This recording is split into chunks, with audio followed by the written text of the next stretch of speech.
ये आकाशवाणी गोरखपुर है। अब आप विकास राय से क्षेत्रीय समाचार सुनिए।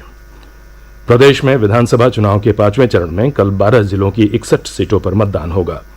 मतदान का समय सुबह 7 बजे से शाम 6 बजे तक है। कल जिन जिलों में मतदान होना है वो हैं श्रावस्ती, बहराइच, रायबरेली, बाराबंकी, गोंडा, अयोध्या, अमेठी, सुल्तानपुर, प्रतापगढ़, कौशाम्बी, चित्रकूट और प्रयागराज। निर्वाचन आयोग ने स्वतंत्र, निष्पक्ष, पारदर्शी और कोविड सुरक्षित मतदान के लिए सभी तैयारियां सुनिश्चित की हैं। 5वें चरण के मतदान में कल 2,25,00,000 मतदाता अपने मताधिकार का प्रयोग करेंगे। कुल 693 उम्मीदवार चुनाव मैदान में हैं, जिनमें 90 महिला प्रत्याशी हैं। इस चरण में 14,030 मतदान केंद्र और 25,995 पोलिंग बूथ बनाए गए हैं। निर्वाचन आयोग ने मतदान शांतिपूर्ण ढंग से संपन्न कराने के लिए पर्याप्त संख्या में अर्धसैनिक बलों की तैनाती की है। ईवीएम के स्ट्रांग रूम की सुरक्षा की जिम्मेदारी भी अर्धसैनिक बलों को दी गई है। मतदान केंद्रों पर कोविड से सुरक्षा के सभी प्रबंध किए गए हैं। मुख्य निर्वाचन अधिकारी अजय कुमार शुक्ला ने सभी मतदाताओं से अपने मताधिकार का प्रयोग करने की अपील की है। हमारे संवाददाता ने बताया है कि 5वें चरण में जिन प्रमुख उम्मीदवारों के राजनीतिक भाग्य का फैसला होगा उनमें शामिल हैं उप मुख्यमंत्री केशव प्रसाद मौर्य, प्रदेश सरकार में मंत्री सिद्धार्थनाथ सिंह, नंदगोपाल नंदी और चंद्रिका उपाध्याय। प्रदेश में विधानसभा चुनाव के अंतिम 2 चरण के लिए प्रचार अभियान तेज हो गया है। सभी राजनीतिक दलों के नेता और स्टार प्रचारक जनसभाएं कर मतदाताओं को लुभाने का प्रयास कर रहे हैं।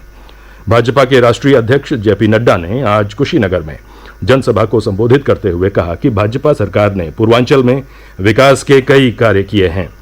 उन्होंने कहा कि पूर्वांचल एक्सप्रेसवे और कुशीनगर में अंतर्राष्ट्रीय हवाई अड्डा इसके उदाहरण हैं।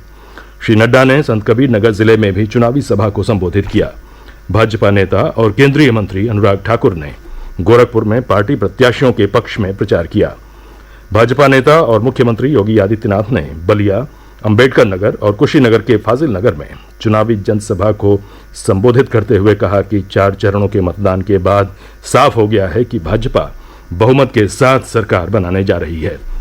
बहुजन समाज पार्टी की अध्यक्ष मायावती ने गोरखपुर में जनसभा को संबोधित किया। उन्होंने कहा कि सपा, कांग्रेस और भाजपा की सरकारों ने दलितों, पिछड़ों और आदिवासियों के हित में कोई कार्य नहीं किया। उन्होंने कहा कि सपा की सरकार में प्रदेश में माफिया, अपराधी और अराजक तत्वों का बोलबाला था, जबकि भाजपा की सरकार पूंजीपतियों की सरकार है। उन्होंने कहा कि बसपा पूर्ण बहुमत के साथ सरकार बनाएगी। समाजवादी पार्टी के अध्यक्ष अखिलेश यादव ने आज सिद्धार्थनगर, बलरामपुर, महाराजगंज और गोरखपुर में पार्टी प्रत्याशियों के पक्ष में चुनाव प्रचार किया। सिद्धार्थनगर के इटवा में जनसभा को संबोधित करते हुए उन्होंने कहा कि समाजवादी पार्टी ही प्रदेश में एक बेहतर सरकार दे सकती है। श्री यादव ने महाराजगंज जिले में कई जनसभाओं को संबोधित किया। उन्होंने गोरखपुर के पिपराइच में भी चुनावी सभा की। श्री यादव ने बलरामपुर के परेड ग्राउंड में जिले की 4 विधानसभा सीटों की संयुक्त जनसभा को संबोधित किया। कांग्रेस की महासचिव प्रियंका गांधी वाड्रा ने महाराजगंज के पनियरा, महाराजगंज, फरेंदा और नौतनवा विधानसभा क्षेत्रों में पार्टी प्रत्याशियों के समर्थन में प्रचार किया। उन्होंने कहा कि उत्तर प्रदेश में लोग बेरोजगारी और महंगाई से परेशान हैं।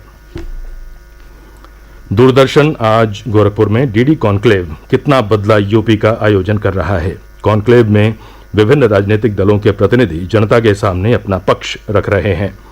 प्रदेश सरकार में जल शक्ति मंत्री डॉक्टर महेंद्र सिंह ने कॉन्क्लेव में भाग लेते हुए कहा कि पिछले 5 वर्षों में सिंचाई की कई लंबित परियोजनाएं पूरी हुई हैं और कई अन्य पर काम शुरू हुआ है। उन्होंने कहा कि दशकों से लंबित सरयू नहर परियोजना को भाजपा सरकार ने पूरा किया। जल जीवन मिशन के तहत हर घर तक नल से जल पहुंचाया जा रहा है। उन्होंने कहा कि पिछले 5 वर्षों में उनकी सरकार ने पूर्वांचल में स्वच्छ पेयजल पहुंचाकर जापानी इंसेफेलाइटिस जैसी बीमारी को काबू किया है। उन्होंने यह भी कहा कि नमामि गंगे परियोजना गंगा को स्वच्छ करने में सहायक सिद्ध हो रही है। कॉन्क्लेव के एक अन्य सत्र में निषाद पार्टी के अध्यक्ष डॉक्टर संजय निषाद ने कहा कि भाजपा, निषाद पार्टी और अपना दल सोनेलाल गठबंधन विधानसभा चुनाव में बड़े अंतर से जीत दर्ज करेगा। कॉन्क्लेव में सपा, बसपा, कांग्रेस और आम आदमी पार्टी सहित अन्य दलों के प्रतिनिधि भाग ले रहे हैं।